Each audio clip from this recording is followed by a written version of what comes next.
Hello and welcome to the Amusing Panda live stream, your musing and amusing source for all things War Machine.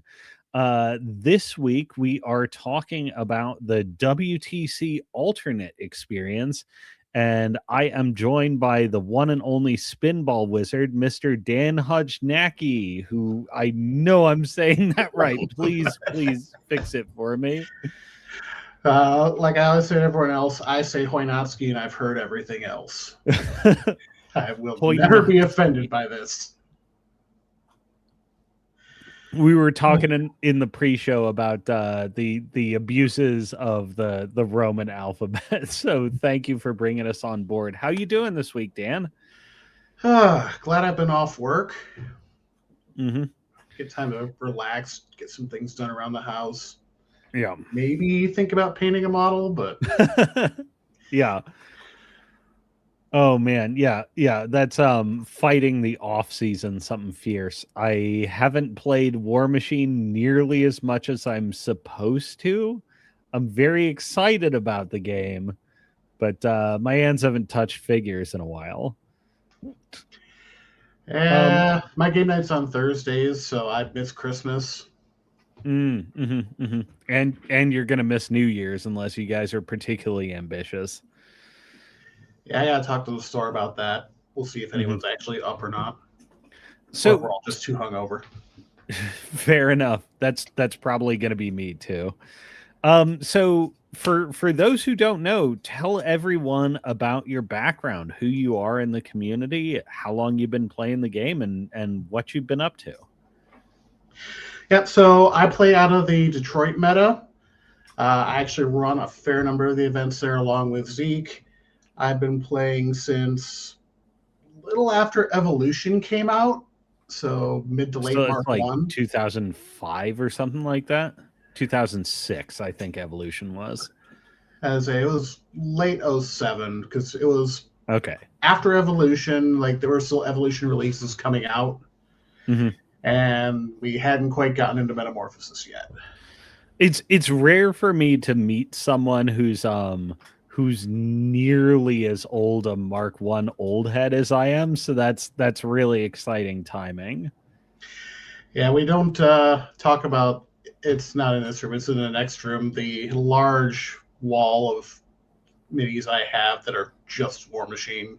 I don't have the trolls that I started with, but I've got all of my old Khador, which is, I've always been a Khador player at heart. But I've also got all of my Circle, Legion, Ret. I can go on and on. I basically have half the game. Well, so speaking of Khador, I mean, we're going to come on to the WTC stuff, team and team comp and the solo masters. But you really made a bit of a name for yourself this year piloting Khador and had an invitational experience. Is this your first invitational? The first one that I've actually been invited to, I got in from LCQ a couple of years back, but and that was more like a bunch of people fed from LCQ, so that is what it is. But this is the first year I was properly qualified for IG. Nice. Yeah, and that's like even when they move the qualification thresholds to encompass more people on LCQ, like you still had to fight your way in there. Yeah. It's never an easy field. I think this year in particular wasn't easy, and one of mine, and I'll probably talk more about this during my prep. I kind of made a name for myself at Nova this year. Because that was a gauntlet of players I had to go through, both in pod play and in top 8. No, yeah. The roster of players who got knocked out at Nova this year was kind of legendary in and of itself. Like if you made it out of the pods, like holy crap. But yeah, so the reason you're on this week is a couple of weeks ago we talked with the new USA interim committee, talking about their goals and ambitions for WTC participation, what they want the selection process to look like, why the major overhaul, etc. And you reached out as like, hey, I was an alternate this year, and this is kind of like the grand silent role in the whole USA WTC world. Um, Alternates are, and most people don't know this. Alternates are actually low key a pivotal part of your WTC team. Um, they're running prep with you. They're keeping team morale high. They're checking in. They're playing games. They're watching your matchup evals. You know, and then often if we don't have like a Tanya Harding, Nancy Kerrigan type incident, they're often playing at the Solo Masters. But I feel it's really often overlooked, the both the moral and the play import of the alternates, and also the import for elevating new names and people who are really pivotal in the community that are like showing up on that level. So yeah, talk to us about you were picked for an alternate, but for Team Tummy Bunnies, USA Jackrabbits. When did that selection happen, and what was your reaction? So I'll start actually a little bit before that, because even before that, I actually applied to be on a team. I'll say my resume wasn't maybe as strong as it is now. I had one top finish to my name, getting third at Boca Brawl IG that year. Mm-hmm. But I applied to be on a team. I actually have to thank a few people like Travis and Justin for encouraging me to do so, because I think that's really what opened the door to be the alternate. Mm-hmm. Obviously, I didn't get picked to be on a team, but it was about a month after team selections. Akers reached out to me saying that he was advocating that I be the alternate Oh for wow. Jackrabbits. Well, at the time, we didn't have a name, but Sure. Well, this is one. Eric Akers is, I mean, you guys are both out in the sort of same region of the world. Eric Akers as the broken typewriter or war machine. That's a hell of a character reference to have in your corner. Well, and he and I had already been traveling to a bunch of events last Mm-hmm. year, so he's been watching me improve. We play together all the time, obviously. Well, when he's able to, because when he's in his busy work season, he doesn't. But he actually comes down to our store during the winter. Mm-hmm. Mm-hmm. So no, I got to build up through that, and then he asked and basically said everything like, "Hey, just in case something goes wrong, anything like, do you want to go? I'm advocating for you." Mm-hmm. And I took a few days to mull it over, because obviously going to Europe's still expensive, but I wanted to be on the team. This is the logical step forward as far as I'm concerned. So a couple days later, I said, "Okay, I'm in." Oh, we have Mr. Rick Coe actually in the chat here. Let me see. Man, Rick, check your Discord DMs actually, because I'd love to have you up here on the stage. But yeah, so you were picked about a month after teams were selected. Um, you know, there's so much that goes into the alternate process, and like um I have in here, why field an alternate? You've got your 5 players, like, okay, we've got a full team. Why is there sixth guy? They're the sixth guy, and it's that, somebody breaking a leg type thing. Like, real life happens, travel incidents happen, but I think it's no Rick, but yeah, thanks for being with us. Yeah, and we'll definitely have you on at some point in the future. Yeah, Rick Coe, fantastic guy in the USA community. He was alternate for God, what team were we? It was the year where we were all space missions. He I was think that he was was the alternate for 22. the yeah, I think it was 22. He was the alternate for the Billy Nichols team. And then made it to the finals 2 years ago now. Yeah, Rick super soldier. But yeah, you know, so you got brought on. What were the expectations that were delivered to you about what is an alternate and how does this factor into, you know, unnamed USA team that we're gonna put together? That eventually became the Tommy Bunnies. So I was basically brought in as the understudy because you never know what's going to happen. Hmm. Someone, it's usually easier if someone can't make the trip. That hopefully doesn't happen. But even if something does happen while you're there, like say, someone gets sick, you know, someone just gets really fatigued, that's where I got to step in. Hmm. And Or somebody just has an unfortunate accident with the player's boyfriend striking the back of their knee with a crowbar. I don't know anything about this. I know we're referencing Tommy Harding situation, but I digress. But we were going from the beginning where I was basically going to be understudying everybody. There was no, I'm playing my army, I'm Hmm. learning everyone else for just purposes of keeping the team comp together, because that was Chris's most important thing Hmm. as captain. He wanted to keep the team comp the same, regardless of whether someone had to step in or not. Yeah. So I immediately stepped in. I actually devised a training regimen that I didn't 100% go through. I did for the first 2 months because that was one where I knew I would have to step in with somebody else's. Hmm. So was this a training regimen for you or for the entire team? For me, it Okay, yeah. was, depending on how the comp ended up, it was a high likelihood that I was not going to be familiar with most of the armies unless Akers stayed on Orgoth or, as eventually happened, Nate went to Kador. Hmm. Hmm. Because I don't have Brine Bloods for Andy or Dusk for Erica or anything like that.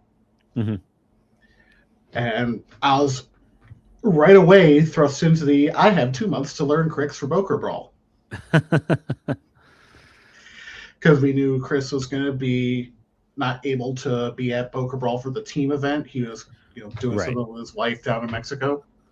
Right. And you're the guy who's on spot like, okay, like live fire exercise, full-time teammate can't make it, but we're very very interested in the overall composition strength of our team, and that means me fielding something that gives the full like live fire simulated team experience. So you had to learn Crix Necrofactorium real quick.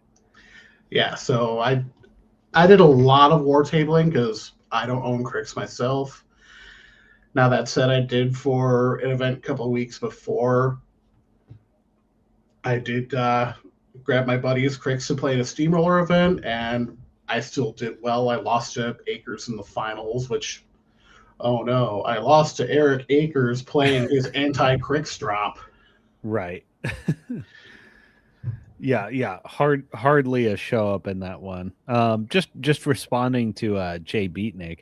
Man, that's a high bar for running in as the sixth man and immersing yourself in a new faction. So I I will get the comment on that, by the way, yeah, please. because one of the things I pride myself on as a player, I talked at the beginning of the show about how I have a wall with like 8 different factions in my other room.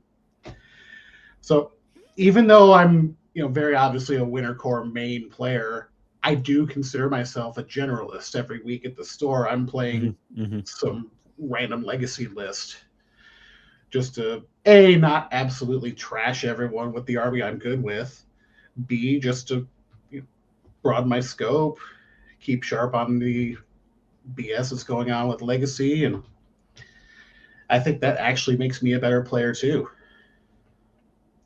Hmm. But yeah, I completely dedicated myself to Crix for Boker Brawl this year. Ran through several different list concepts with Chris, playing in the novel, playing just random board table games on the side, and learning Kythos in the 2 weeks from when he dropped. Oh man, so you had to be early metagame cycle on somebody else's faction to give the team representative testing data. And it ended up working out pretty well as a team. We got to place third. We lost a very narrow one to Buffalo, who won it all in round three. Like literally all three losses from that round could have gone either way. Mm-hmm. Like I played Mike Garbarini, and he literally won on a sub 2%er. Oh my god. Like Akers lost to Cody on a 30 or 40%er, and I don't remember who the Mhm. other loss was off the top of my head, but Well, all that's of those were dead even games. And even though, yes, I went 1-4 personally at that event with Crix, three of my losses were all very close games, including one where I almost pulled off a hard red. hard red. Crix doesn't want to play into Omo. Oh, sure. Oh, I see. Hard red for the There's a matchup. hard red on the grid. Yeah, yeah, yeah. Yeah, you've just got to fight your way through tactically. What? And I was basically 1 inch out of winning that game. Mm-hmm. What was the situation? Take us through it. For Boker Brawl in general, No, no, or just that for the game. hard red. So I didn't feel terrible into Infernals in general, just based on A, what I knew about Infernals at the time, B, like Kythos is usually pretty good and that type of thing, except I was really concerned about Omodamos specifically, Mm-hmm, just mm-hmm. because Omo Guardian tends to wall Crix. So naturally, we were doing the pairings for that round, and I ended up getting thrown under the bus. It happened for the team. We were kind of weak against Infernals in general, so I Right. just got thrown there. See what happens. Yeah, yeah. Just based on your early year comp, where there wasn't necessarily metagame adjustment to defense skew, to Zadaroth being the big fish, et cetera, et cetera. Akers was still on Orgoth at this point. Yeah, Agers was still on Orgoth. Nate had gone into Winter Core. Mm-hmm, mm-hmm. That was learned shortly after Adepticon because I played on my own team for ATC. I didn't practice with them. Mm-hmm, mm-hmm. But yeah, I didn't want to go into Infernals. Erica didn't want to go into Infernals. Akers didn't feel great into them, but he had better matchups in that specific comp. Mm-hmm, So mm-hmm. yeah, I basically got thrown under the bus. But I actually played the game really well. I still remember it was Sepsira into Omo. All he had left was like Omo the Guardian and one cultist. But Sepsira was just slightly out of position and I got assassinated. Mm-hmm. So this was basically in the bag.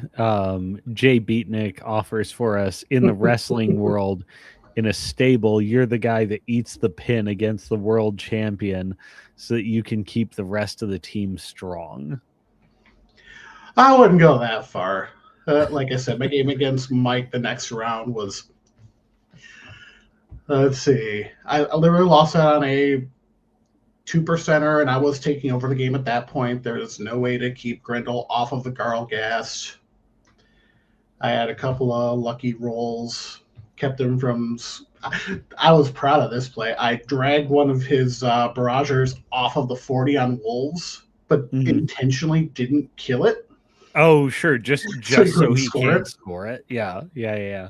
They can move again. That guy can snap too, but we ain't gonna make melee attacks against him. Most of what we want is just for him to be somewhere else. Yeah, it's like I need to do damage to get him in here, and not enough damage to make him tough or die. Yeah. And we got And the game against Brandon in the last round was a dead even 50-50 game where he said I played better than Chris, and after our game he actually said, okay, he's actually serious.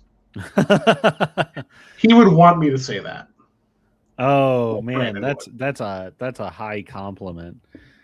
And we got your teammate in here. Yo, Tummy Bunny. Hi Dan. Hi, Erica. Um so this is something that's really important, I feel like, from that experience, which is the alternate role is no joke. Um the alternate is somebody that your teammates are trusting to play on their team if the worst happens at an equivalent level to whatever player had to go out. And more than that, an alternate is really, really concretely part of the team. You're fully participatory in preparation, you're fully participatory in feedback, modeling. We got a team tournament. I'm going to pick up another army to give you a representative sample, etc. We had a couple 3v3 leagues where if it was War Table, we had Nate and the Bevs on one team, me, Akers, and Chris on another. I was actively on a team there. Right. So talk to us about your team cycle. So you got recruited about a month after teams were assembled. What did it look like to step into the full-blown team preparatory cycle? What was surprising? What was not surprising? What'd that look like from your perspective, just jumping on and saying, okay, we're going full bore this year for Tummy Bunnies? So I'll start by saying that I was surprised on how chill it was for how intense it was.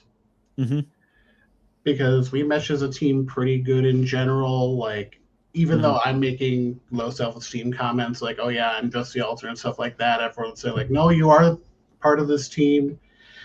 I was definitely taken in for my own input, especially once Nate switched to Winter Core. And then getting all the games in, prep, the number of games Akers and I played here in my house.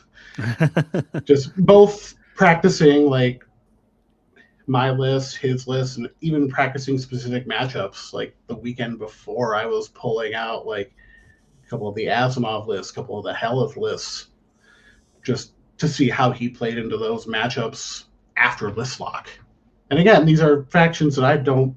Well, I play Umbre, but I don't play Dusk. I had to do a lot of proxying for that. But still, it was a great learning experience. I was already planning on making a bunch of ups to my game anyways. And this just helped me turn it up to 11. Sorry about that. I had the missus calling just a second ago. We got the alt is the guy that gets such a baptism of fire getting good. So you get a guy that's hungry to get really good in that season, and you'll level up your game insanely. We'll come on to that in a minute. And then we also have Joe. The alt is the hardest job in War Machine. All of the work, none of the glory, only used if the worst happens. I mean, I think as an alternate, you definitely showed up like none of the glory. Like that's a bit of a myth. But we'll get on to that.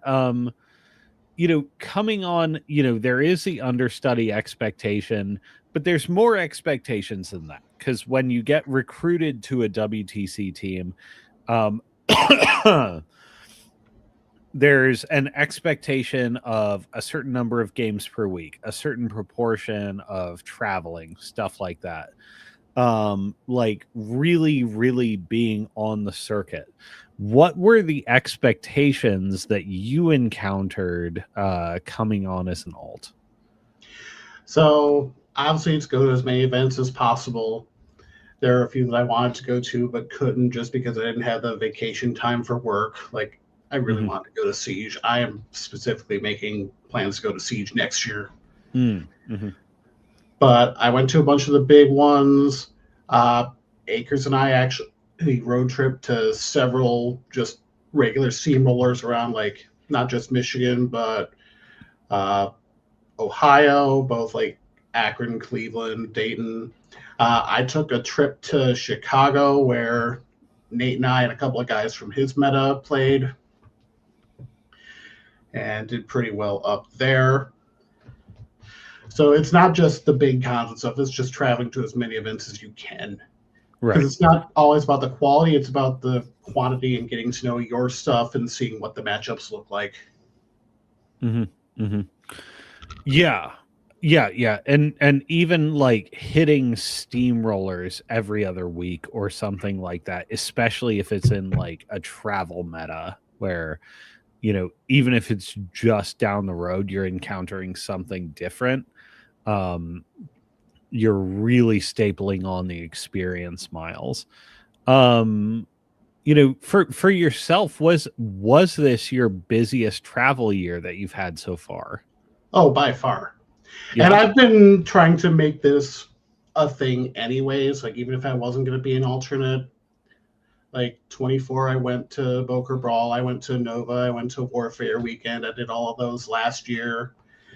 I traveled to, like I said, more steamrollers within, I'd say, even like a 6, 7 hour driving distance. Hmm. So you were preparing yourself already, like, okay, Yeah. whether I get picked or not, I'm gonna have a go hard year kind of thing, right? Yeah. And getting picked to alternate just made me go harder. Yeah. So what, like, prior to that, what did your usual year look like? I mean, you're road tripping with Acres, you're making an impression, you're demonstrating real player growth, but real player growth also requires steel to sharpen steel. What was the lead up to being selected in 25? So a lot of that between, besides just those events that I was traveling to, that was when I was really picking up War Table. Hmm. So when I jumped on Tried and True, started playing in Novel, that's when I was really starting to up my game because that lets me get my positioning. I use War Table for positioning. It's not around like pushing models, stuff like that. It's finding out what the board looks like, solving that puzzle that way. But Hmm. playing a lot of the strong players, not just the ones in my meta, which Detroit, we're currently kind of a regrowing meta. Like, yeah, we've got me, Zeke, Chuck Ellswick, Akers, obviously. Hmm. But then we've got a lot of like newer returning players right now. So I'm not gonna level up by just trouncing somebody who's just back for the first time on game night. So jumping in on Null, on War Table, getting to play the stronger players more often, that's what really caused me to level up my game. Hmm. And it was at the point about mid to late last year, like probably around August, September, shortly after that WTC August, September 24. of Yeah. 24, where I was playing. I think it was just after WTC. I was playing against Justin Dew Mm-hmm. of Yeah. his own WTC fame. And he's actually was the first one to encourage me to apply just based on how I had played the couple of times I had played him. Mm-hmm. God, what a champ Justin is. Like, I as I'm just gonna make an aside, by the way. Yes, I see the chat scrolling by. Erica, thanks for joining us.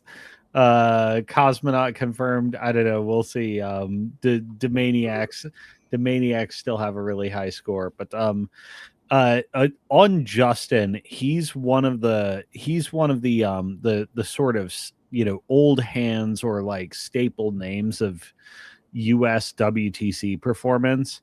And he does one of the things I admire most in people who have made a name for themselves, which is proactively look for and foster talent.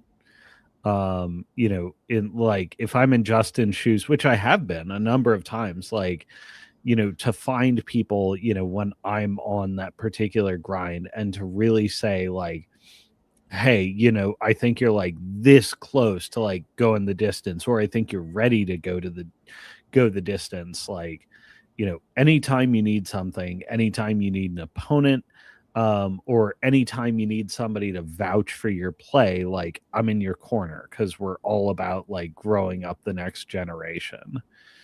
Um, yeah. How how did you find your way into having that conversation with Justin? It was just random chatter after one of our War Table League games. Like Mm, mhm, I that particular game, I don't even remember the matchup. I know he was playing like Jaga Jaga Big Pig mhm. Oh, for that for full particular signs one. importance, here's Rage, here's Big Pig at the apex of his power. And I basically just took over the board in that game. Like he got to the point where he couldn't take board position. He ended up, I think, misdeploying something as well. So I was able to capitalize on his mistake on top of that. Mhm. And then we just started chatting after the game, which Justin's a fun dude to chat with in general, just Oh between yeah. like his own passion about the game. Mhm.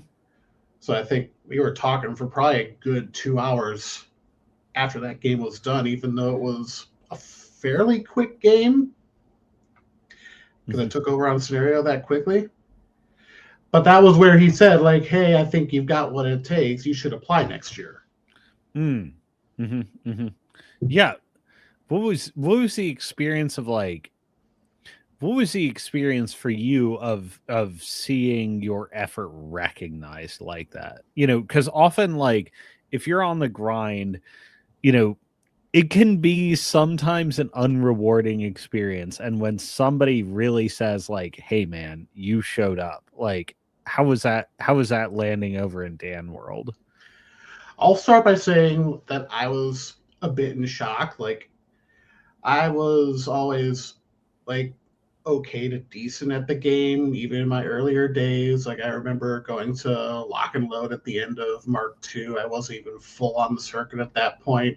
Mhm. I took like fourth place in the last hardcore. My only loss was to our favorite Runes of War. Oh, sure. Yeah, back when it was one of the arch oppressors. And I only lost because Janissa made a tough check. Son of a bee. Oh.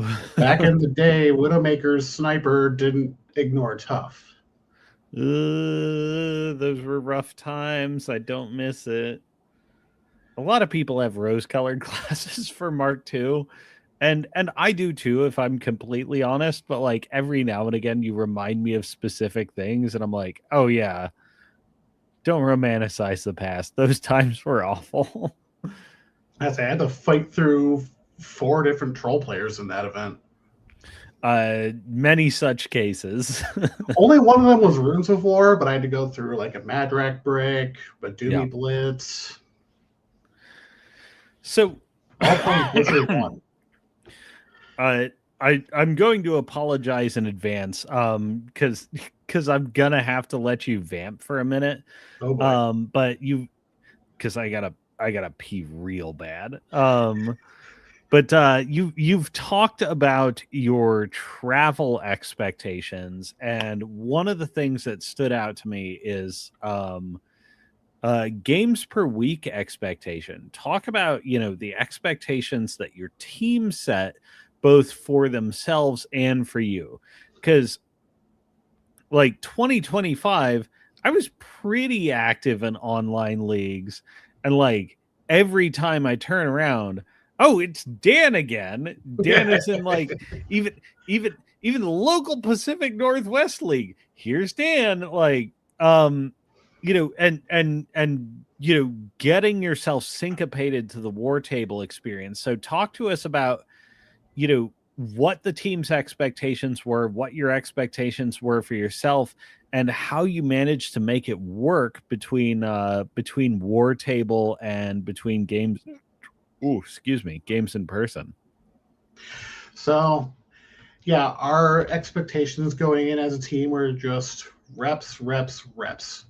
Didn't matter how you got them, war table in person. Obviously, in person's better if you can get a quality rep because quality was also important. So, yeah, I had set a goal for myself, trying to get at least like two, maybe three war tables a week. Plus, I have my weekly game night. Maybe I'll get a game Saturday in my friend's basement, something like that, or my place. So I was getting probably, yeah, 4 or 5 games a week between standard LFG on war table, novel. Ended up jumping in a couple seasons of the Canadian League. Actually, even before I was on the team, I did a EuroLeague stint last year during the holidays because I had more vacation time and just grabbing games wherever we could. And all of those, like all in all, I'm looking in here. I have my game log open from this year. I had up until about Nova, I had 110 or so games logged, and that wasn't including the random jank I was playing at game night because I playing random jank. That's not going to help me learn what I'm doing for WTC. It's just helping me learn more in general. So I didn't log all of those. So I probably got close to 150, 200 games going in for solo masters. I think even Chris made the comment at one point that I was probably more dedicated than any of the other alternates he knew about, even just with my training regimen. Mm-hmm. But yeah, it was all about them games, as we were saying as a team. Yeah. Well, that's a big deal. And you know, I remember a while back, like when the War Room app first went to subscription, or no, I think it was even pay to purchase. And I heard some people Yeah, complaining about it, like, oh, da da da da, like big fat cash grab. How can I be expected to pay, like, blah blah blah. I did, but Um, and somebody did a breakdown of, like, okay, say you play 1 to 2 times a week and you play one steamroller per week, you're essentially paying one quarter per game per year. Like, is it really that bad? Um, but that's the thing. Like, um, when you actually do the math on it, hitting 100 games a year is not actually that hard. Um, Hitting more than that and going to extraordinary practice and going out of your way to making sure you're playing against strongly qualified opponents. Even if you're not cresting that 100 per year by a ton, um, it's it's quite something. I mean, were there any hurdles for you along the way of discovering how do I make games to make sure I'm supporting my team? I mean, really, the only hurdle was I had to make sure I had my game night, which, again, still getting games, just not against as quality opponents. Mhm. Again, nothing bad about my group. I love my play group, and I'm even helping them learn and level up their games now. I've had actually people start reaching out to me like saying they You're like how you're I moving on walk to, through like, a my game. mentor level position locally. Yeah, which I already like kind of was, but now I've got a little bit of a pedigree to go for it. Try Mhm, not to let mhm. that get to my head. So yeah, my Thursday game night is more about leveling up other players, and then the rest of the week is me leveling up myself, while also noting that I still have a day job that Mhm, eats up. mhm. I'll just say 60 hours of my week because it's the standard 40 plus commute now that I'm back in the office. Oh, I still have to, sleep every once in a while, take care of house stuff like that. So that was probably the biggest balance I had to strike through. It was just getting everything done in my, normal day to day life, while also just grinding games and keeping myself sane and not letting a minor setback, which I've been doing a lot in terms of like the mental resiliency the mhm, last mhm. couple of years as well, which is also big as far as like leveling up for WTC goes. Right, yeah, yeah, because you can't let the tilt get to you. And one of the other things that's kind of like comes along with the being selected position or the alternate position is you really are an ambassador for the play of the game for your nation. And that includes not just quality but also affability. That you're willing to move with the swings and ladders, um, and give people a game that neither you nor they regret. Exactly. And I still remember very specifically a war table game I played late last year. I was playing against Ice King, and everything that could go wrong for me was going wrong. Like, Hmm. Boris feeded left Kruger on one box. It took more attacks than I'm willing to admit for a dire wolf to clear two soulless guardians, to clear charge lane for a great bear who full focus superiority should be able to take out both the Gast and the last box on Kruger. Hmm. Neither of those models died. Oh, And I'm just going through like, all right, I'm just going to keep playing out my turn. Here's everything else I need to do on scenario to just try to win. We'll see what happens. I lost that game, but Riker was in the voice text chat, and he was saying that he's never seen someone not go on tilt after what had just happened. yeah, And that's, again, one of the things that's been leveling me up over the last couple of years, because there was yeah. that top 8 of IG where I literally lost because Ryan rolled 3 hard 8s and 3 hard 10s. Hmm. Like, it's a dice game. What you going to do? Right, yeah. I look back on those, or Ice King at Sussy Scuff last year when I needed a 4 to hit a Battle Lusted Mage Hunter Assassin. I boosted and missed. Oh, And yeah, Lottie. By the way, we have Mike Mooney 15. I want to personally thank Dan for letting me watch his championship game at Nova. At the time, I didn't even know it was the final, but he didn't say no, and I appreciate it. I say I don't mind an audience as long as you're not, interfering with the game. Like, Yeah. yeah, I'm gonna draw the line. It's like, thanks, Joe.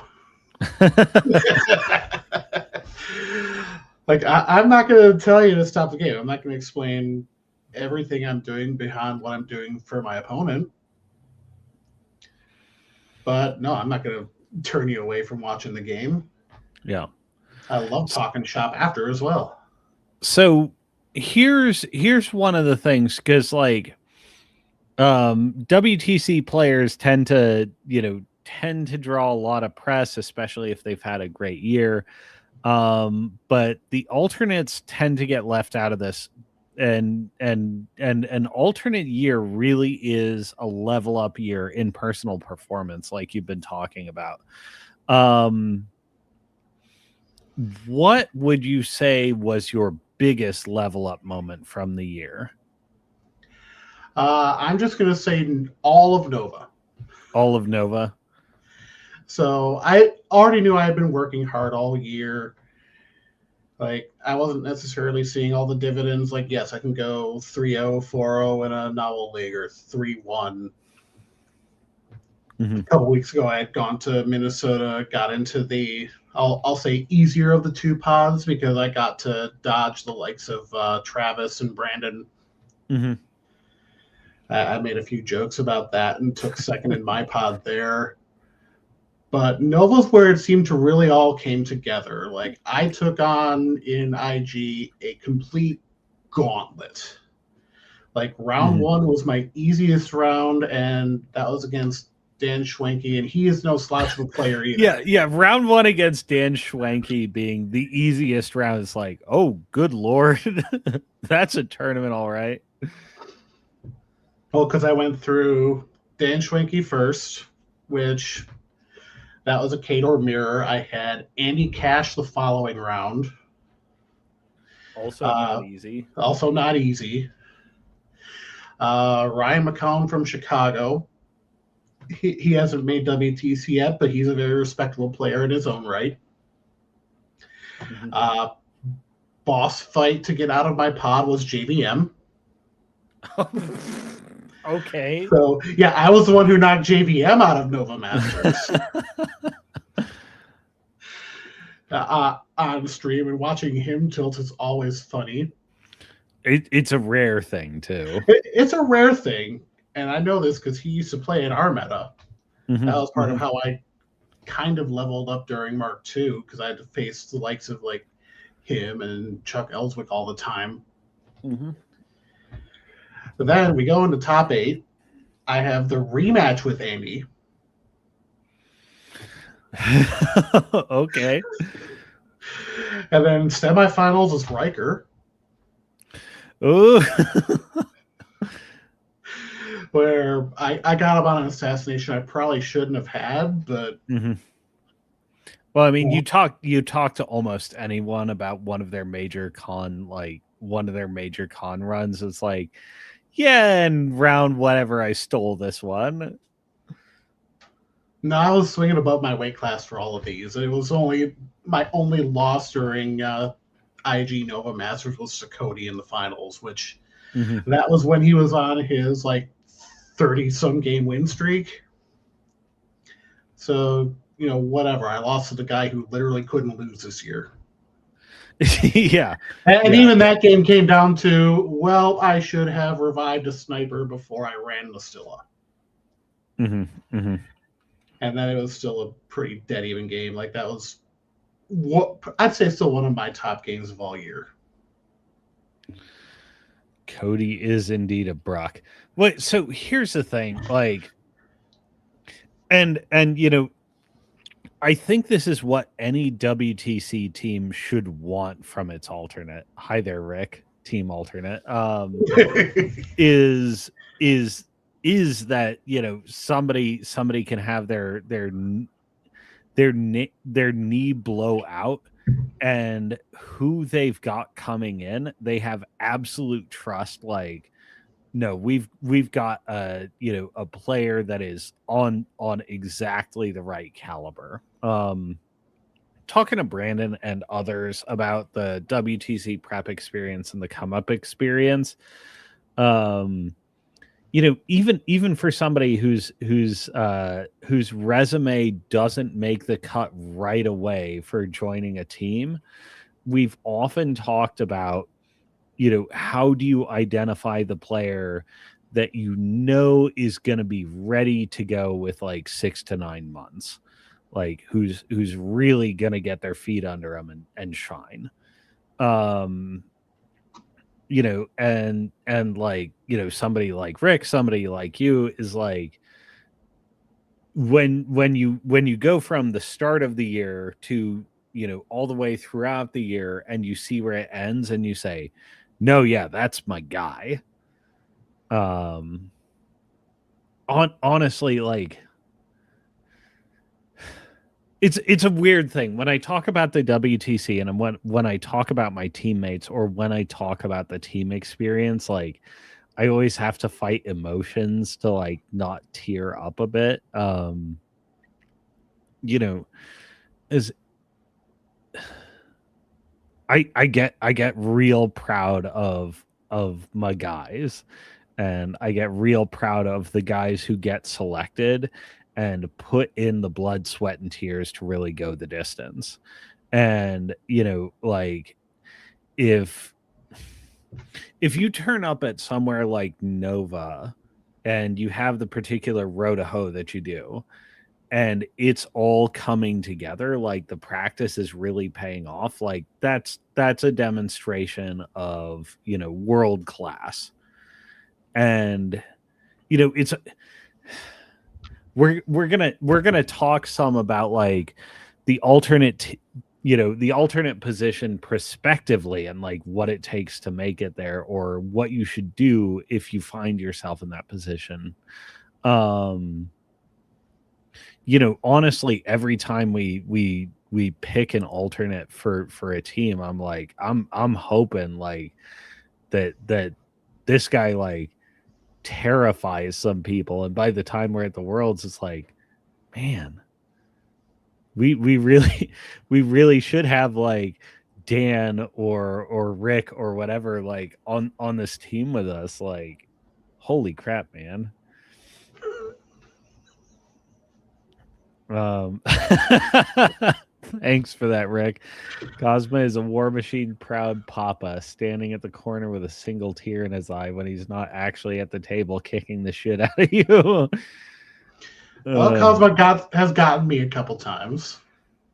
A couple of times, but it was war table. Nobody saw. It's not real. But those were also really close games too. Like you made me respect Sakura very seriously earlier this year.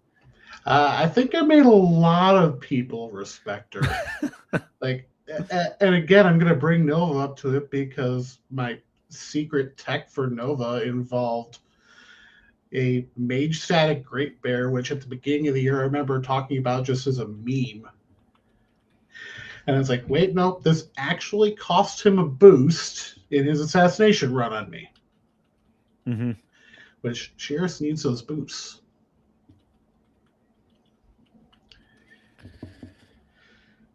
Okay. But so, also Sakura camping 5, and she's not going to die that easily. No. What is she? Is she 13, 19? 13, 18? 13, 19. She was camping 5 and behind a wall at the time. Mm-hmm. Mm-hmm. So really, yeah, that'll do you. Well, I mean, the real capitalization thing too is like, I'm so used to going into so many scenarios like, okay, pick the flank that you're going to win on and kill everything over there and fight a delaying action. And in our Sakura game, I do that. Like, it takes my Colossal and some other things, but I kill the flank I'm going for. And I look over at the flank where I'm like fighting a delaying action. I'm like, holy crap, I ran out of guys way faster than I was expecting to. Like, how do I have enough resources to actually stop this? We all remember the old miserable meat mountain lists, and that is one of them. It's a real refresher. So I want to pivot back from personal preparation into team preparation. So you stepped into a fully formed team. You went to the bat for them at a team tournament, stepping into an unfamiliar faction.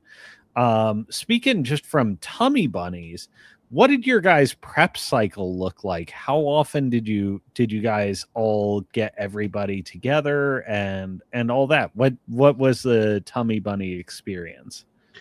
So early on, we were only meeting like maybe once, sometimes twice a month as we got closer to big events. Like, I didn't participate too much for ATC because that was more of, I'm on another team. I'm trying not to interfere with your own prep.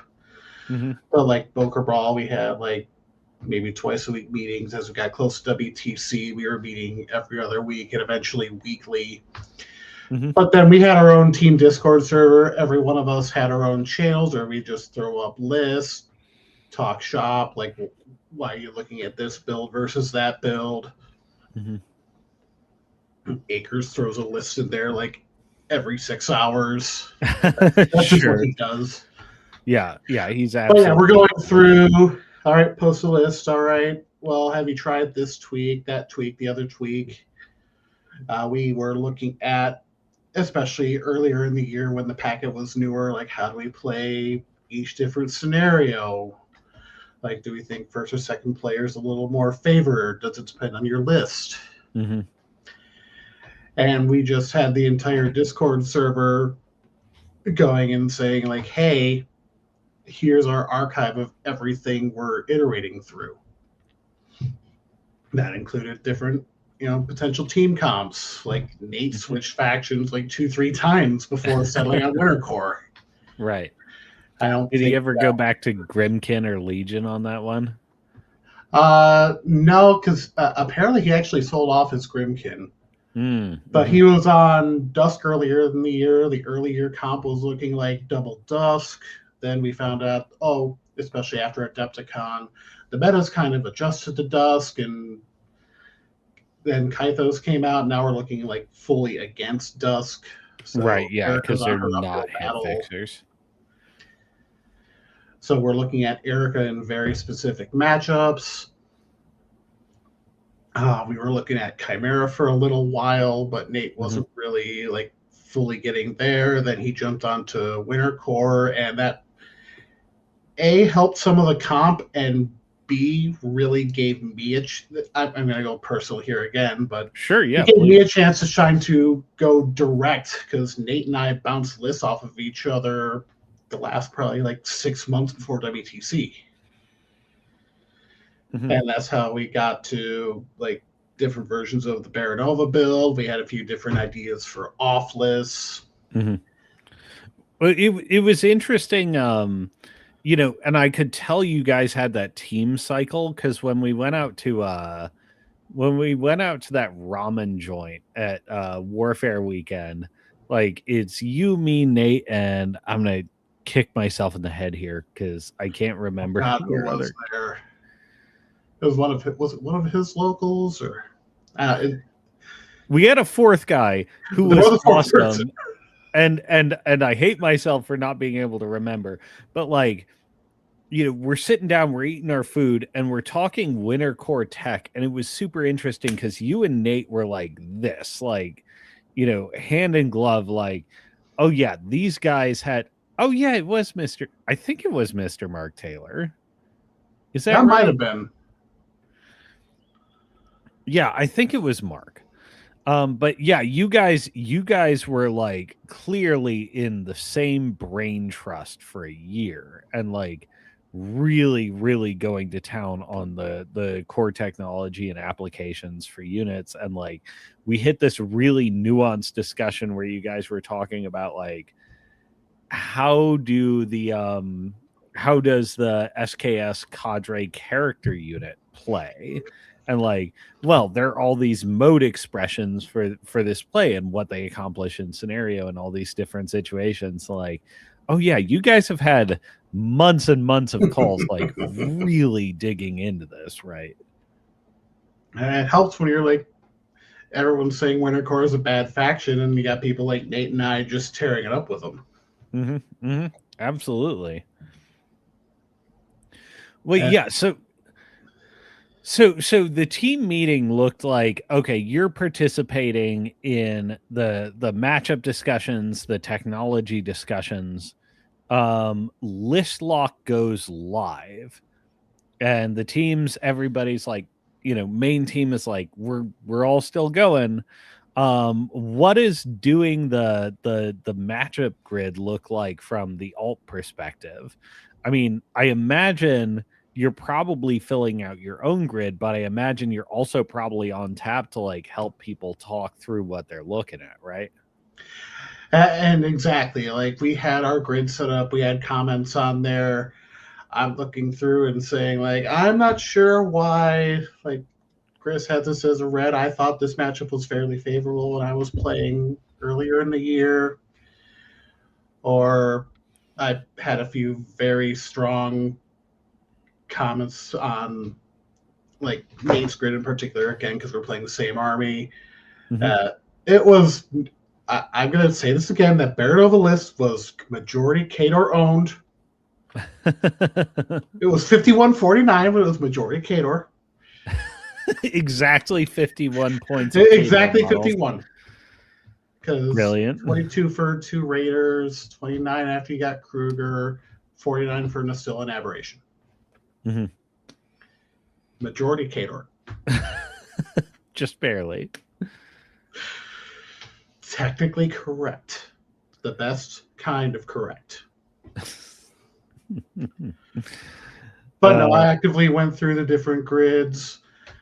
We each had roles on the team too. Like, yes, I was primarily tell me consultant about that. too. But then Nate and Akers were actually in charge of matchup planning. We had people scouting tables, make sure everyone's where they need to be that from that perspective. So on the train from Copenhagen to Ronneby, that was pretty much all that happened. We were going through. I was getting some pictures because everyone needed pictures too. But yeah, we were going through, okay, how do we do this for every team? Who do we drop if we're dropping first? How do we expect them to drop? The entire train ride there was going on the teams we most expected to do well. And a couple of teams we thought we were going to struggle into just because of how the grid lined up. So it was a one just long discussion as far as, okay, how do we drop everyone into these matchups? This one looks kind of weak, so you might have to bust somebody here. And if you're on the bus, you take it. I'm just going to say that now. And again, Boca Brawl, I had my bus pass on. And still got out of it somehow. Sure. Yeah, so what was it? Lists go live about a month before the event, right? And so that gives you about 4 weeks to like, I mean, the way I've experienced it in the past is, you know, you'll scroll through, like it'll be this massive Google sheet or this Excel sheet where you're like posting, you know, green, yellow, red, or you know, various number rankings, and you're just given like a pure first blush instinct pass.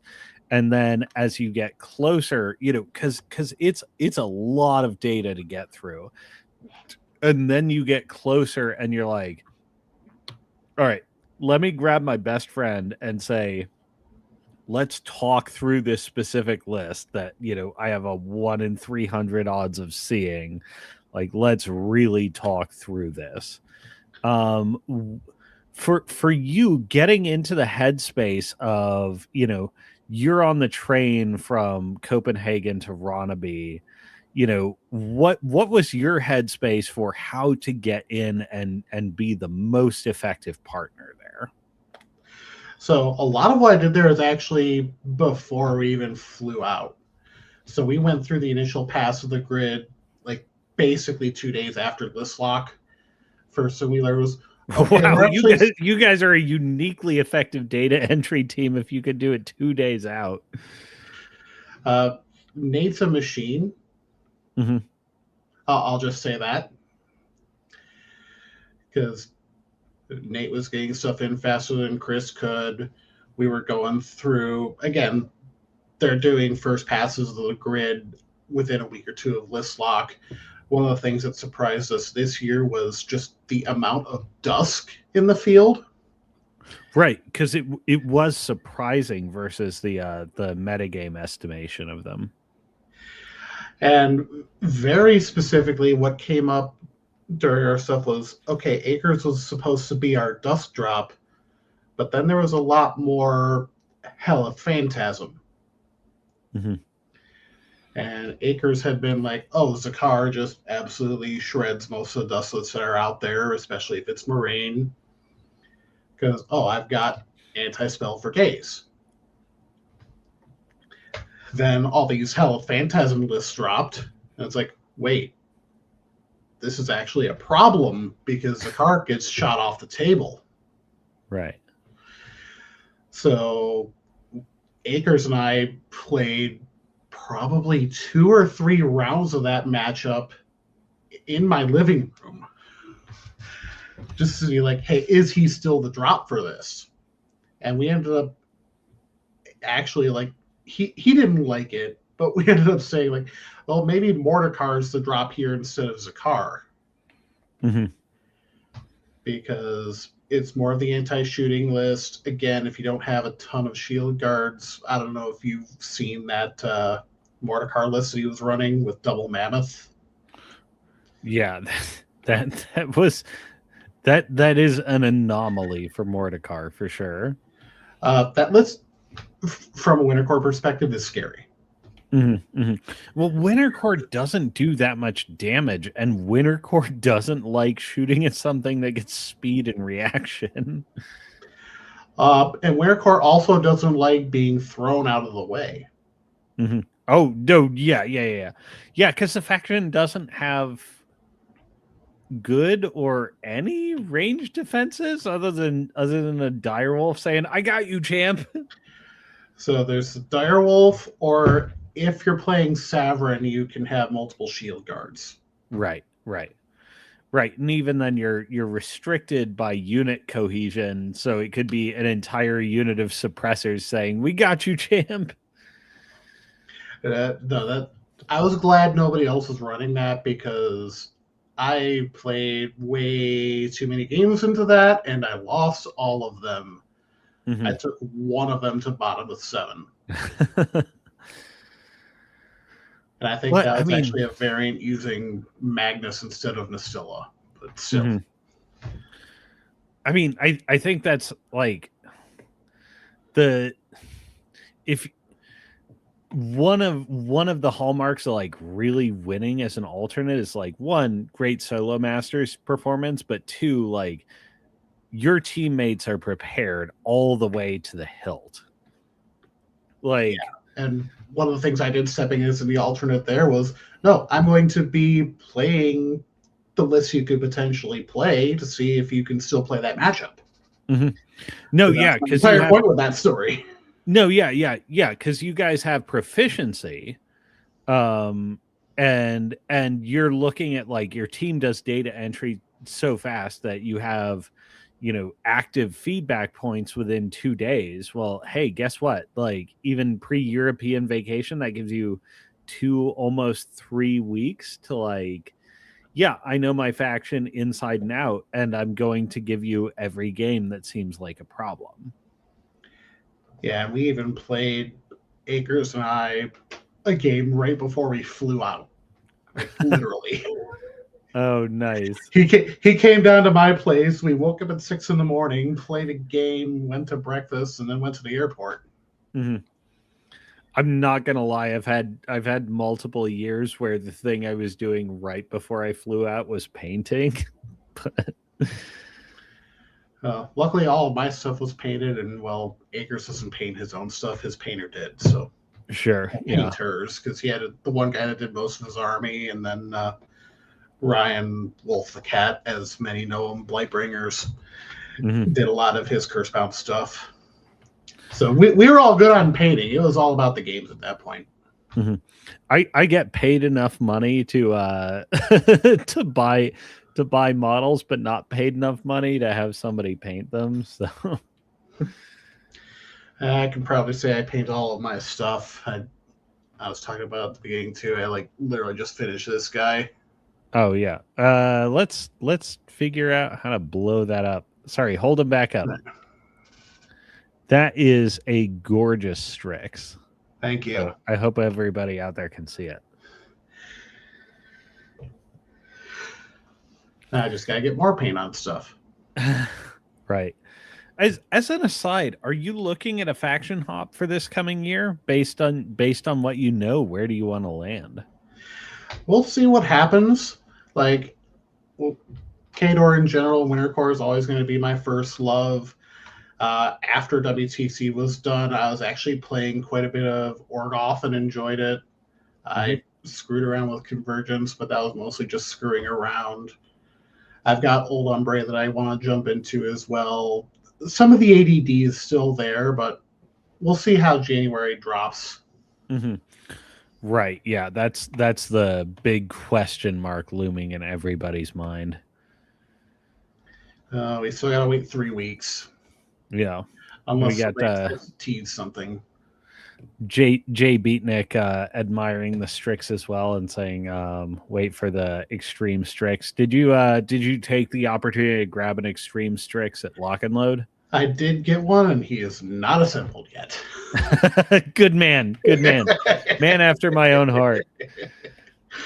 He's back there somewhere, though. Yeah. Let me see. I'm just skimming to see if there was anything I missed from the. I mean, I guess anything you'd like to mention from the team prep cycle. I think just in general, I definitely accomplished my goal of leveling up this year. Uh, Hmm. Nova, you were talking earlier about just seeing the recognition and watching the player growth and stuff like that. And I, without again sounding cocky, I was getting that hero of the people vibe from Nova. Mm-hmm. Like just out of nowhere, I was getting random pings off of Trash Cord, being like, "Holy crap, he's actually running the Bear Nova control list. How's he doing well with Sakura? That's like impossible." I've got all the tummy bunnies that were at Nova, which was everyone but Nate, because Nate was at something in the Rocky Mountains that weekend. Mm-hmm. So a little closer for him, but everyone was like giving me that pat on the back. That was where I got that sense of accomplishment. Mm-hmm. And just all of the games have been quality, both like at Nova, as I described, the different ones I traveled to, even solo masters where I played 4 very strong quality games.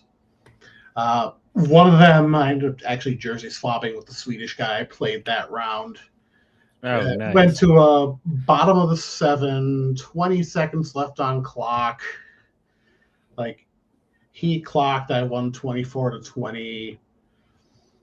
I had to take down a Hellraker to do, which was my biggest concern going in. Mm-hmm. And again, just all the clean play, good sportsmanship, just all the way throughout, even at those high levels of play. Yeah.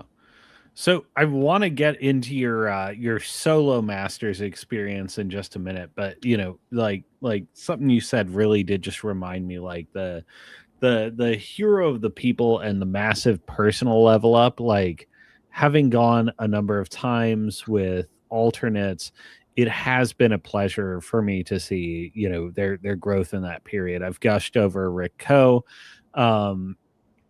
But 2019, I was on the team with Brandon, Adam Stewart, Aaron Allen, and Tucker Jackson, and we had Eric Eicherman as our alternate. And you know, he was at basically every event with us, and because we were an all West Coast team. And it was awesome having Eric there as a sixth man, like really, really backing us up and like always in our corner, always asking the next question. And then that same year, like we also happened to be at all the same events as Mr. Matthew Zellis, my 2022 teammate. The year so there was like deep War Machine lore. There was a year where I was selected as an alternate. It was 2020 after this team. But Matt Zellis in 2019 was showing up at all the same events as us, and have like basically hopped on as like de facto seventh teammate. And it was really cool to watch his successes that year and to have him in our corner also doing that like second set of eyes, really gear checking and like really coming in behind us, and for us to reciprocally take the turn and invest heavily in Matt. And the teams get selected the next year in the year of COVID that we didn't know was going to be the year of COVID. Adam was captaining the team. I think it was Sean Hopkins, Jeff Zach, Matt Zellis. I can't remember who the fifth was. I got picked in alternate slot, and unfortunately, the disease that conquered the world said no WTC. But it was great. And it's like building this grander and grander community on top of what you're doing and pulling people in and getting the opportunity to really share the stage and getting the opportunity to be really proud when when one of your guys really succeeds. So I just want to stress for people, like, even if you feel like your resume isn't all the way there for WTC this year, like, put it in anyways. And if you get picked as an alternate, know that you're a part of the team. Like, what Dan has been talking about here is really being on the team all the way. And what I want to talk about next is the Solo Masters experience, because provided nobody's knee gets blown out, like, that's what you wind up doing. And I was in the hype chat all weekend for the WTC this year, and one of the biggest hype points was watching Dan go through Solo Masters, up to and including your team that was like running up against some of the fiercest competitors, being like, "Yeah, go Dan, go Dan, go." Yeah, so you flew into Copenhagen. You did some dining, you did some tourism, you took the train out to Ronneby. Talk to us about your trip and how that manifests in your Solo Masters run. So I'll start by saying it was a great trip. It was literally my first trip overseas, so I at least had the luck of being able to travel with someone who had done this before. Like I said, Akers and I, since we're so close, we flew out together, met the Bez in Philly. And yeah, we had those first couple of days of adjusting to Europe time and sightseeing. But once we got there, okay, it's all business. And sitting there at the opening ceremony, taking it all in, pairings go up. And at that point, for me, it's just another event. Like, yes, I know we're, WTC, everyone's going off, stuff like that, but I've got my own game to play. And if anything, I'm going to call this my Detroit upbringing and say, like, nope, we're just with what's going on here and now. We're not looking at the next game, we're looking at the current game. So I remember round one, I was against a French guy playing Umbre. He ended up going into... I'll say I think he picked the wrong list, because he could have played Asimov and me and it would have been a game, but instead he played Reznikova, which is great when I'm dropping Baranova, who's already my Umbre drop to begin with. So I was able to put pressure on payload there, got out of that round fairly easy. Like, yes, one of my blimps went down, but I ended up saying, like, you either have to score your 40 with your caster and die, or not score your 40. So that's a hell of a dilemma to put somebody in. Like, lose now or lose later, up to you. It ended up being lose now, but so got out of that one. Round two was the Swedish Crix player I was already talking about a little bit there. And again, that game was super back and forth. Probably my favorite game of the entire weekend. So it's Baranova into Sepsira on Wolves. I think the one mistake he made was, I think he feeded with Sepsira a turn early, tried to send a unit of Mechanothralls into Razor. Razor didn't go down. Still managed to be a pretty close game from that point. I won that game basically by stressing where the Hellraker had to go, because there's a big building in the middle of the board, and I had to pressure both sides. So it's like, do you deal with the two blimps on this side, or do you deal with still an aberration coming around? In the meanwhile, I'm winning my right flank. So all sludge thralls and hounds are one of my favorite matchups. The corrosion immunity gotta feel good there.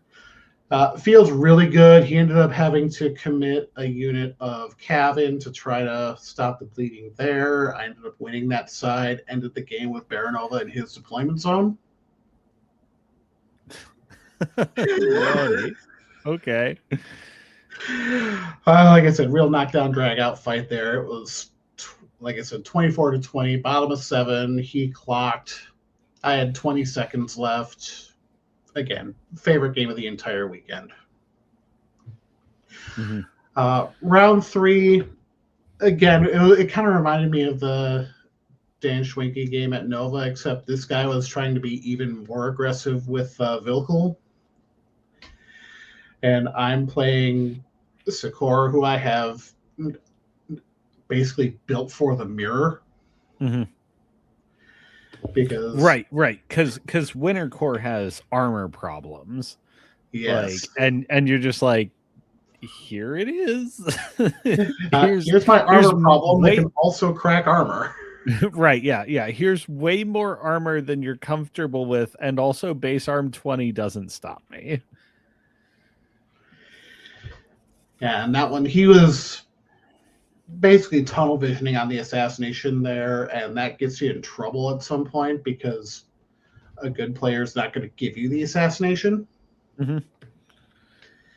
So he probably spent like half an hour trying to map it out there, and we figured out that the only way this was possible was if you can somehow charge Swift Hunter and charge again. That doesn't seem so good. And then I ended up double scoring the 40s on 2 fronts on that one because that list loves taking on the 40 side of 2 fronts, as you're aware. Yeah. No, yeah, because there's just so many guys, and what are you gonna do? Kill all of them? Nah. Like I'll still say Brian Bloods was my biggest worry there, but oh sure, yeah. What? Well, yeah, because it's the one faction that's like precision tuned to do damage. Everybody else is worried about beating defense values in 2025 metagame. Ooh, 2025 metagame. And then finals table, I think it was the scenario that actually did me in. Yeah, who is your finals against? So Elena Nelson was the final match. That was Sakura into Nixian. Mm-hmm. And I've played that matchup a fair number of times. I'm used to seeing usually Shearus in that matchup, but I've played the Nixian version as well. The big thing that got me there was it was on trench warfare. And that list could play trench warfare, but I usually like Baronova on that scenario because I can dig really deep on the flag. Right. And she also really appreciates defensive opportunities to like score and be super secure personally. Yeah. But I like Sakura in the Chimera matchup because again, they have trouble with mass armor. Mm-hmm.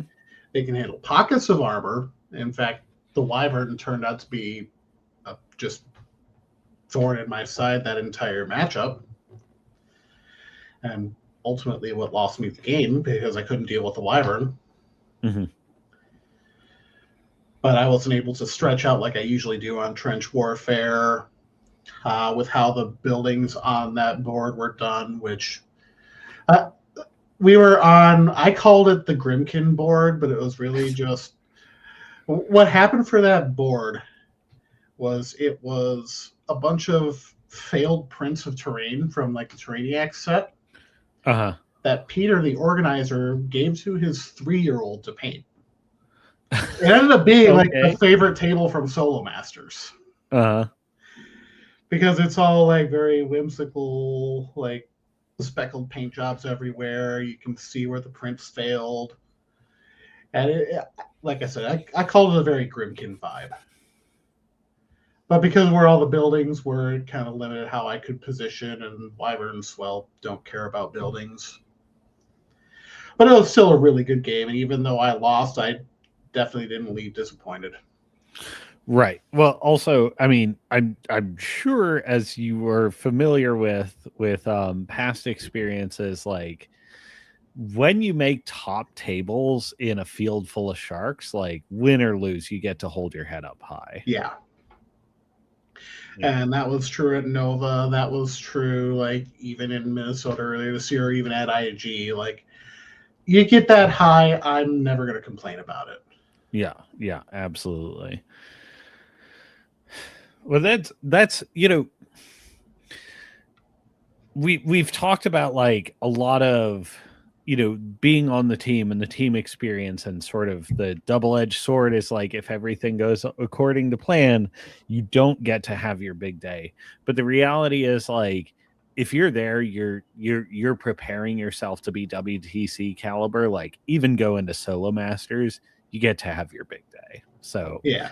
Like, big yes, I make jokes about it being congratulations the for that, junior. man.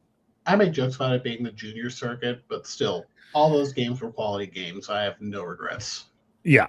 Well, also, like, the weird thing about being the junior circuit is, like, people come in and out and like onto alternate, off alternate. Like, even the junior circuit is sharks still, Yeah. Um, but like the alternate position is such a crucible, and why when you proposed, like, hey, this is an experience most people don't get to see, I'm like, you're damn right. Like, most people should see this because it's really worth seeing. um Sorry, I know our DMs didn't go exactly that way, but that was what was in my mind. And when I'm like giving the thumbs up emojis and saying, like, yeah, let's do it. Like, this is what's going through my head is, um if you're making a name for yourself, this is a period that from public acknowledgement can feel thankless. But if you're on a team with an alternate and you've got an alternate who's there and going the distance with you, whether they sub in or not, like, they're wind beneath your wings kind of thing. And you love to see them go the distance too, like you did this past year. And to really, Jay Beatnik is just hitting the point right before I can think of it. Alternates are still Olympic caliber players because they need to step into that world class championship at any time. So what I'd like to transition into, I first off, are there any other like WTC mentions or shout outs for you on your particular journey this year? I mean, I'm still going to shout out to all the Tummy Bunnies, Chris Akers, Erica, Andy, and Nate. Are we gonna stand up and do a salute? I feel like we should stand up and do a salute. So we can. I'll try to stand up. What we really need to do is the Tummy Bunny salute. Tummy Bunnies. All right. Credit to Erica on that one. She came up with the Tummy Bunny salute, and without them, none of this would have been possible. Special shout out to Akers, just being the local and the guy who was advocating for me the entire time. Yeah. Even all the guys on the main circuit, whether it was like Cody, Rick, Andy, the rest of the Buffalo crew, even Jake talking in the airport at Nova, and even he was saying how he's seen my game improve over the last several months. God damn, that's gotta feel good. And again, like I said, Jake and I used to play like fairly regular back in Mark II, but Sure. to get something like that out of him or from Brandon, even like I said, Justin and Travis for being the ones who encouraged me to apply in the first place. Yeah, shout out to you guys. Well, voices well put in. So no, too many people to thank, not enough time, and even all my locals for bearing with me as I'm playing like random stuff to get ready. So, having come out the other side of that, what I'd like to transition over to is the developing players segment. Um, so putting together it's always an odd thing, and partially because the selection criteria changes constantly, and partially because the field changes constantly, and so on and so forth. But putting together a top flight resume and getting into consideration for WTC. Point one that I'll make on this that, I think we made at the top of this discussion. If you make the alternate cut, you are in the domain of being selected as like, sometimes it's a crazy dense field, and like somebody like me or Justin gets picked up on alternate or whatever. But generally, if you make it to alternate, either you have the demonstrated track record to go the distance, or people have faith in you that you got the material to go the distance. So you spent 2024. Oh, I'm just going to chime in real quick. Oh, this is gold right now. Developing players is such a great topic for how to build your meta competitively. That is a great point, actually, Mr. Jeff. And that's something I don't have in the outline, but I'm going to want your feedback, Dan, because you were super involved locally in making the push, and you were a big "it takes a village" guy. But if you hit alternate, like you got the talent, and you got people that believe in you. But in getting there, and like as somebody who spent your 2024 getting there, what did that look like for you, and what did you have your attention on? So mine was just really once we were learning about how the packets were working for SteamRoar last year and this year, I was focusing a lot more like on my positioning and getting away from some of my earlier stuff for making really aggressive plays. Mm-hmm. Because one of the things I've been learning, especially now that we have pre-measuring, because in the early days, you would know this, we had to deal with weaponized trigonometry. Right. Yeah. I measure my caster's control area. I measure this Titan Gladiator's melee range. I think this 14-inch line and this 1-inch line make like, 11 inches here.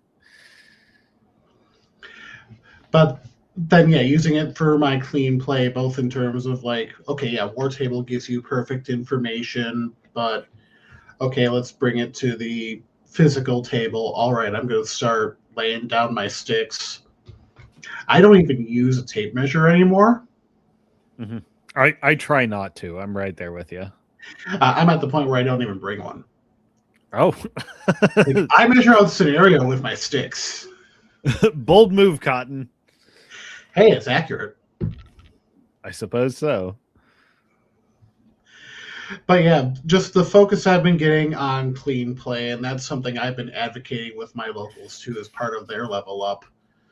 Like, I can play even if someone's not at the same, like, I'll say skill level that I am. I was playing with one of our returning players the other day who's saying, like, I want a rematch because I like how you're describing every move you're doing. Sure. Measuring everything out, talking about your intent, which is another thing that's been very strong on a lot of the clean playlists this year. Discuss your intent, discuss what you're trying to do, and just focusing on that. And then we can talk shop after as far as like, the whys, or in the casual games, I can discuss the why as it's going on. Like, I'm moving this model here because I'm trying to, say, avoid your threat range, or I'm trying to set up this specific position so I can line up this thing for later in the turn. So again, it's just that clean play level up because that takes you so much further ahead.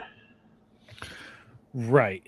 But and it's interesting to hear you hearing it from a local, like, because I think John and I have talked in the past about, like, fully vocalizing your intention and talking about your strategy as a way to help somebody else level up. Like, it's essentially lending them your brain.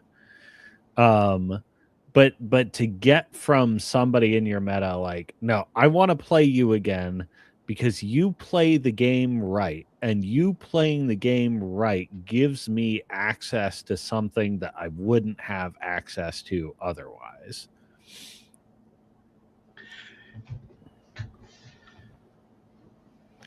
Yeah. Um, I actually have some points bulleted down here, and I think some of the most important ones are uh having a reputation for sportsmanship. And, like, sportsmanship can be like being a guy that's enjoyable to play against, or being a fun guy to be around, but also being somebody who sticks up for the game being played right. um and the game being played right, like, when you're doing it and you're sticking up as an exemplar for that, like, people around you tend to take notice. Do you have any advice for somebody, you know who's in the position of 2024 Dan, that wants to be an exemplar of playing the game right, such that the people around them all take notice? First of all, don't be afraid to ask questions, both in game and out of game. Be very clear about what you're doing with your models, what you expect to be doing. Clarify threat ranges. Don't do the math yourself. Have your opponent help you. This is an open information game, and we do need to embrace that. And I'm glad we have. So don't do the math yourself. What's an example of that look like? Because there's a couple of math domains. There's, dice math, threat range math. Where would you say that really applies? I'm going to go ahead and say both. I'm going to talk about a mistake I actually made in an event a few weeks Yeah, ago yeah, go for it. because I was playing into Grimkin, Old Witch specifically, and I was going through, okay, you're this fast, you have these buffs available to you, threat range is X, and I was actually off by one because it was like speed 5, not speed 6. Mm, And my opponent didn't clarify that. And I didn't ask the question, like, hey, what are your stats? Whereas if I say, like, hey, what are your numbers going in here? Okay, now I have the information from you. I'm not going off of memory. Don't mhm, assume you mhm, know everything. So that, and like dice math, I don't get into too much. mhm. Yes, Joe Grimkin math is even harder because that wasn't even factoring in, Grimkin cards and stuff like that. That was just no baseline threats. A Nayslayer leaves Chicago at 8:38 a.m., traveling at speed 6. An ironclad leaves New York, traveling at speed 5 at 7:38 a.m. where where does the Nayslayer charge the ironclad? Trick question. It already happened. Wait, so it's interesting, because for me personally, I've done that threat range back and forth, and gone, like, I have a bit of a spiel for it, because I'm kind of an obsessive, and I memorize stats like crazy. And when I'm saying, like, okay, your model speed this, you can add this, you can do this, typically I'm asking my opponent for clarification purposes for speed. But I'll often say, like, your threat range 13, this and this and this. but I try and go through the speed just to make sure I haven't screwed something up, and my opponent will often correct me if I have. Legion models, Chimera models, I forget their speed values all the time because it's just like, oh, infinity billion inches. I don't remember the constituents of how you get to threading me 15, but I know you do. And shortcutting like that can be a problem sometimes. Yeah. It's No, it's a lot easier if you actually just go through every step individually. That was one right. of the Yeah. lessons I took. Yeah, and the individual steps make a huge difference because it does invite your opponent to clarify where you've made an error. Interestingly, I've found at WTC the dice math is actually the one where I need to go to more pains to make it clear. And that's because like the dice plus dice minus culture is actually, like, most people don't realize this, heavily regional dependent. How you count buffs and debuffs and whose side they go on. Yeah, It, POW buffs versus armor buffs or armor debuffs. right, yeah. Who counts Curse of Shadows on their side or their opponent's side varies actually region to region in the US, and it varies a lot between regions in Europe. And like actually the damage dice math, if you're playing in the greater Pacific Northwestern region, basically everyone does it one way. If you're playing in the broader East Coast region, essentially everyone does it one way. If you're playing in Poland, Lithuania, the UK, Germany, France, Spain, it may be done 5 different ways in between those. Yeah. And I do a lot of shortcutting, and that's actually one of the things I want to try to step away from a little bit, just because, again, it's hard to make a newer up and coming player level up in that sense because you're throwing a bajillion pluses and minuses in there from different sources, some of which are the opposite of what they actually are. Like I'm using a +2 POW buff in the place of my armor debuff. Which, guilty. Now, yes, I mostly play Winter Core. All I care about are my own buffs, but if I'm doing like an Orgoth Warwitch power slide, I'll still probably just add that to my POW as a shortcut, but a new player may not grasp onto that right away. Right. Yeah, and my camera's lagging again. Oh my lord. I wasn't sure if it was the camera or my connection. No, it's actually I've sorted it out over the last few weeks, and it's actually how bad Arizona internet is. Gotcha. It's specifically an Arizona internet thing. Chunchkin and Hambone. We actually had Hambone and the rarely seen Chitterbug. Sorry. Jeff's been trying to identify the cats. We have 6 of them in this house, and they love to get my attention. Just don't let them get mine. I'm allergic. Yeah, there's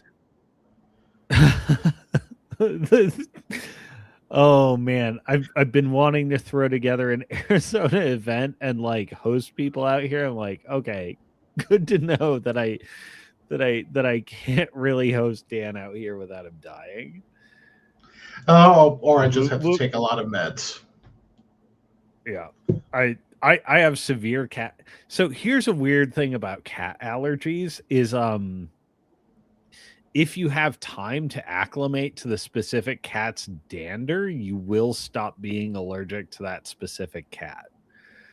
But you would need to spend like 3 months out here for that one. Yeah, it gets too hot out there for me. That's why I live where the air hurts my face. Oh, yeah, you gotta love cold America. I have to love cold America during the summer. Anyways, man, shifting gear. I allowed Back myself to the to get Mathesode. so diverted there.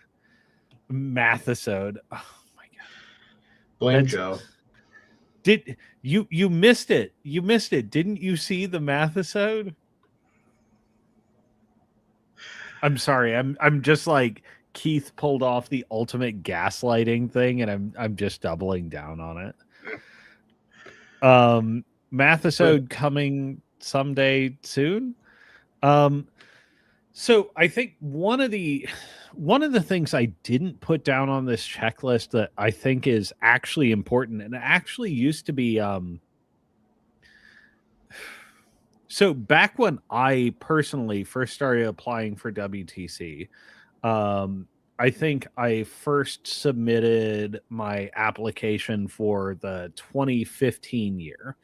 Now, I had just started getting on the circuit at that point. I was traveling to like Lock and Load and one or two things every year. Um, and I'd won some regional cons, but not necessarily a ton. I wanted to get my feet wet. Didn't get accepted, wasn't an alternate. Applied the next year, I think it was 2016 year, had some more accomplishments. Made my first international top 8 at Irish Masters.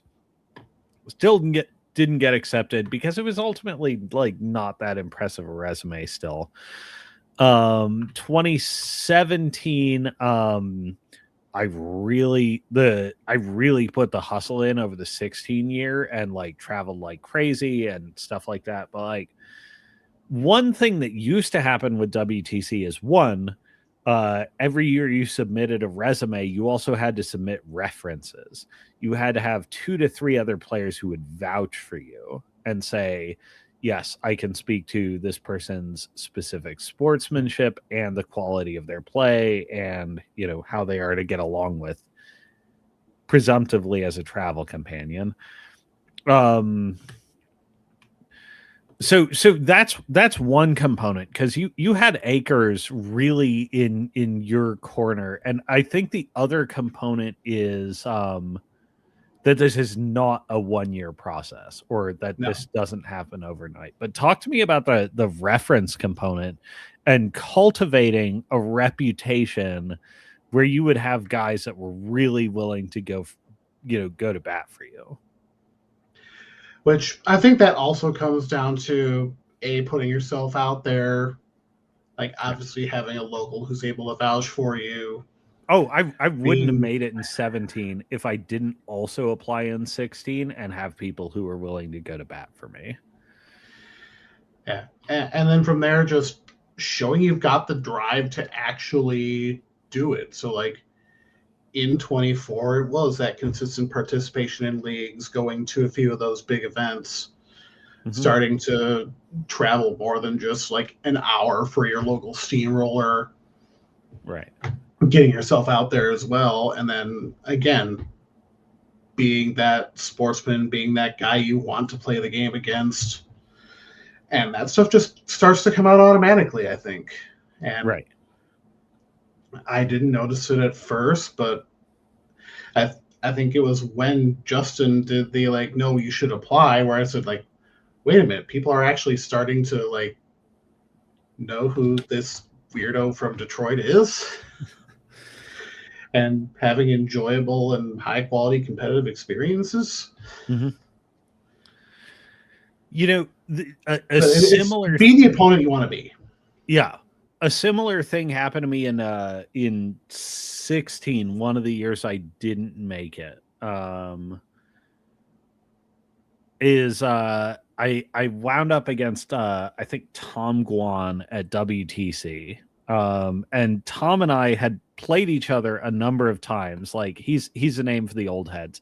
I'd never beaten Tom, but he gets paired against me at LVO and he's like, oh God, it's Cosma. Like, I hate these games. I really have to fight to win them. I'm like, you really mean that? Thank you, Tom. Yeah, you can even if you don't win things, even if you don't like podium finish, you can let the top guys know that they've been in a fight. Yeah. Like that they really had to take this W off you, and it was work. And I've showed that a few times. Like at first, I thought my Boker Brawl IG last year was an anomaly because 2024 was like out of nowhere. I took third in that one, lost to JVM top table, which again, no one's gonna fret about losing to JVM top table. No, not nearly. But again, it's like this guy's coming out of nowhere. You start to make an impact. And even with the War Table League games, like with Justin or Ice King's another one, like he's on the world circuit, but always a fun guy to be around. Yeah, yeah.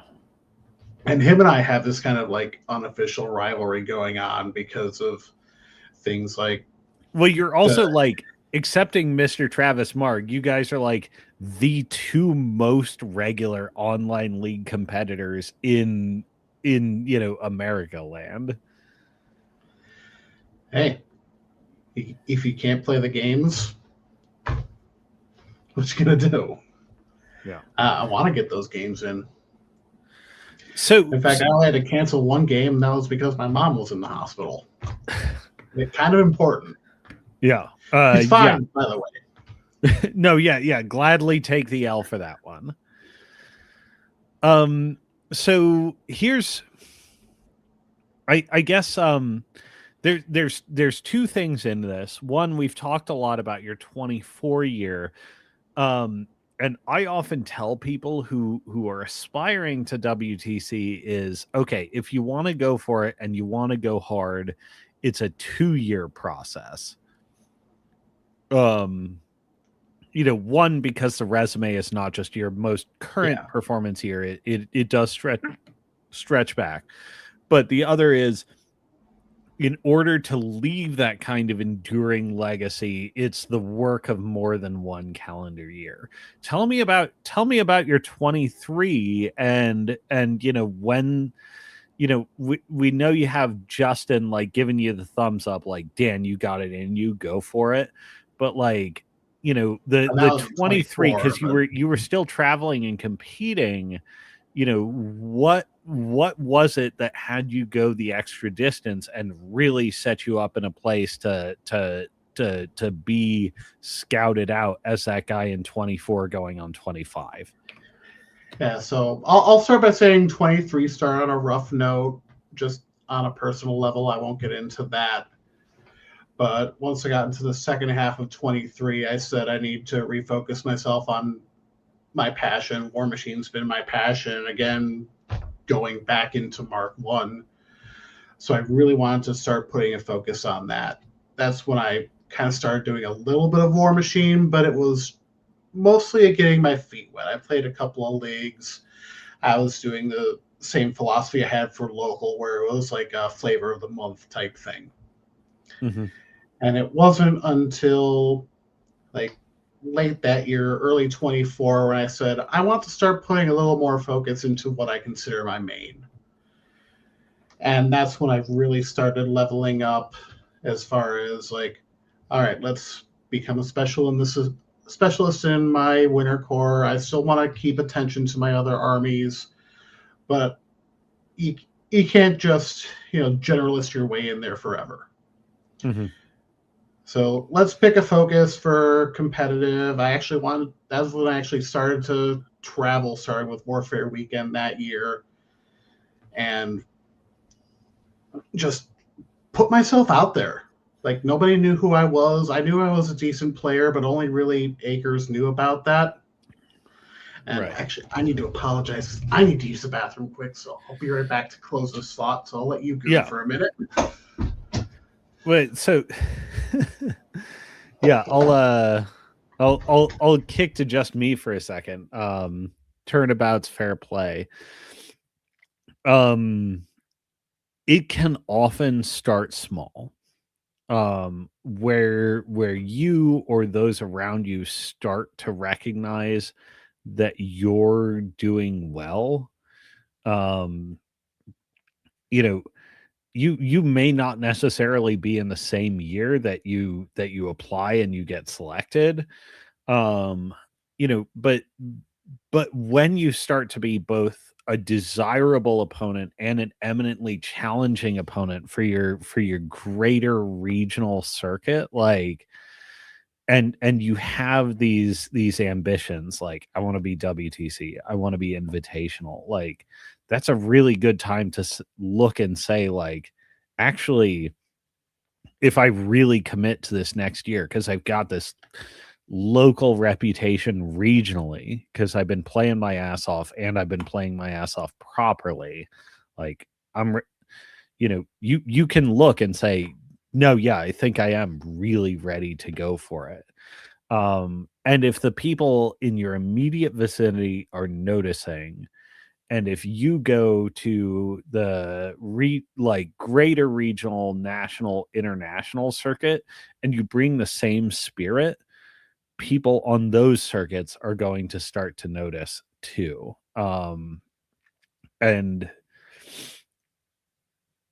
that, like, that really is how you transform it. Like, when that your efforts are showing up, keep joining, keep participating.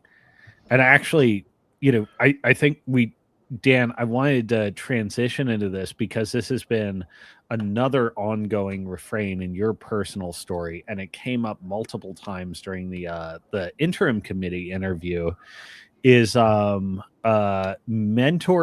and having a growth oriented personal circle or growth oriented metagame that has your back.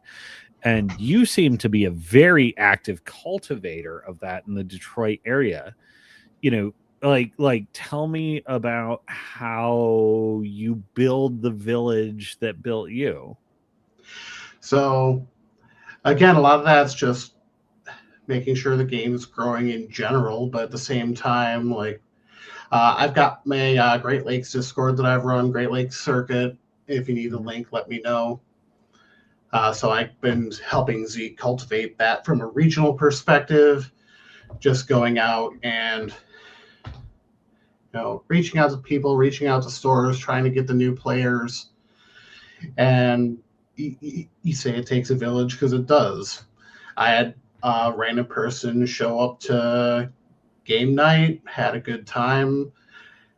And about 6 months ago, our local scene exploded in the shop. Like, I went from having, like, all right, 4, 5, 6 people in the shop, and now we're almost running out of table space because we're running alongside Pokemon at the store. Right, Like, I had which is 10, an 11, uphill fight, only seconded by Magic.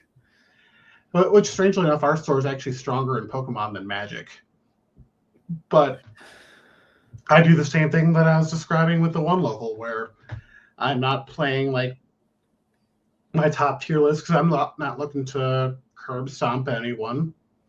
I'm looking to, focus on my clean play habits, talk through my moves with my opponent, because that levels us both up, both in confirming this is what I want to do, and they're seeing, like, hey, this is how, like, one of the stronger players thinks. And just, again, generally being a good guy. Like, I'm not playing on a clock in a lot of my locals. Mm-hmm. Like, yes, some of the ones are saying, like, hey, I need to start playing on a clock because I want to start leveling up there, and then, yeah, I'll pull out the clock. Mm-hmm. But in casual, I'm still just trying to be, like, one of the guys. We're making jokes. We're having For the fun. We're most saying, part, like, you're interested in developing them both as yeah, players and as developing, like, a community of fellow feeling, where it's like, we can go out to the pizza shop and have beers and pizza, or, in, like, coming up around, like, March, April, like May, like some of the peak year, I can say, like, hey man, like, we're really enjoying this game, and you're kicking ass. Do you want to fly out to, like, Seattle or Denver or wherever, and like split a room and really like take this game to the next level. Like, Yeah, or even just like, hey, let's all get in the car, take a road trip to Ohio. oh god, you Like, lucky Midwesterners. Of us West Coasters don't really have road trippable tournaments. like I said, probably at least once a month, I'm going to like Ohio, or I might try to do one of the Indianas or go out to Chicago again. Yeah. And yeah, let's get in the car, get a few guys, split a hotel, and just, hey, even if it's not to one of the big cons, let's show you what it's like to travel for the game. Right. Right. Because the Play against someone experience you're not can be used to. so addictive, and it's thrilling to really take what you've learned and apply it bigger and bigger all the time. And then just look at the fact that even like at the con level or at the WTC level, all these guys are just generally great people. Like, I am very thankful for the War Machine community specifically. Yeah. Because we're all just, I don't want to use guys, I want to be inclusive. We're all just people who want to have fun, throw some dice, go out for beers after. Mm-hmm. Like, even when we're playing at the top level, we're all fun to be around.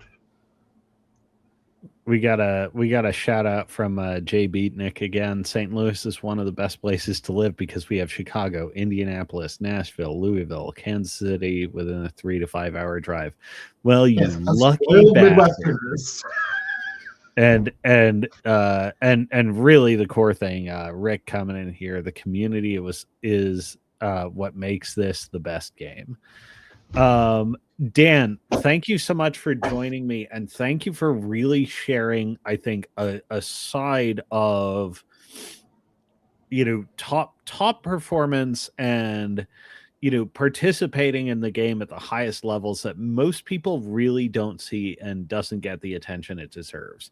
Do you have any last shout outs, where to find yous, or anything to call our audience's attention to before we go? I kind of already tagged our Great Lakes Circuit Discord. I know a lot of the people in the area around there. I hopefully grabbed a bunch of locals to come at least watch the stream. I don't know if any of them besides Joe were active in chat or not, but Jay Beatnick, you better be in there. I say we don't have too many of the St. Louis guys, although we have Nate on there. Yeah, but yeah, I've been coordinating all of the Great Lakes area events there. Shout out to my local store, Twin Knights, and then Golden Rhino and Ipsy as well, where Zeke's based out of. We're at no shortage for places to play around here, trying to get another store, Games for Life, set up. Hopefully getting like a Journeyman League or something else set up there soon. And just, again, everyone I've already mentioned as far as Tommy Bunnies and WTC players who help make Alternate Life possible and fulfilling. Awesome. Well, Dan, thank you so much for joining us. Everybody in the audience, thank you for following along. Put in your applications. Start putting together. If this is something that sounds good to you, start putting together your applications and start going after it. Because I think Dan is a great roadmap here, and you